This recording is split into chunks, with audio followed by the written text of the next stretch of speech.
السلام علیکم۔ بہترین روزہ گزارنے والی ٹپس۔ رمضان المبارک کے مقدس مہینے میں ہماری خوراک ہماری عام خوراک سے بہت زیادہ مختلف نہیں ہونی چاہیے اور ہر ممکن حد تک سادہ ہونی چاہیے۔ غذا ایسی ہونی چاہیے کہ ہم اپنا معمول کا وزن برقرار رکھیں، نہ گھٹائیں اور نہ ہی بڑھائیں۔ تاہم اگر کسی کا وزن زیادہ ہے تو رمضان کسی کے وزن کو نارمل کرنے کا بہترین وقت ہے۔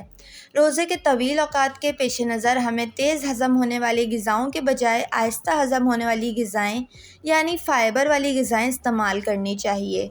تیز ہضم ہونے والے کھانے کے بجائے ریشے پر مشتمل کھانے سمیت سست ہضم ہونے والی غذائیں استعمال کریں۔ آہستہ ہضم ہونے والی غذا 8 گھنٹے تک چلتی ہے جبکہ تیز ہضم ہونے والی غذا صرف 3 سے 4 گھنٹے تک رہتی ہے۔ آہستہ ہضم ہونے والی غذائیں ایسی غذائیں ہیں جن میں اناج، گندم، باجرہ، سوجی، پھلیاں، دال، آٹا، بغیر پالش شدہ چاول وغیرہ جنہیں پیچیدہ کاربوہائیڈریٹس کہتے ہیں۔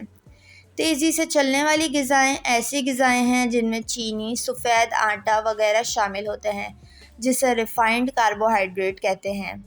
فائبر پر مشتمل غذائیں گندم، اناج، سبزیاں جیسے ہری پھلیاں، مٹر، سیم، پالک اور دیگر جڑی بوٹیاں جیسے میتھی، چقندر کے پتے آئرن سے بھرپور ہوتے ہیں۔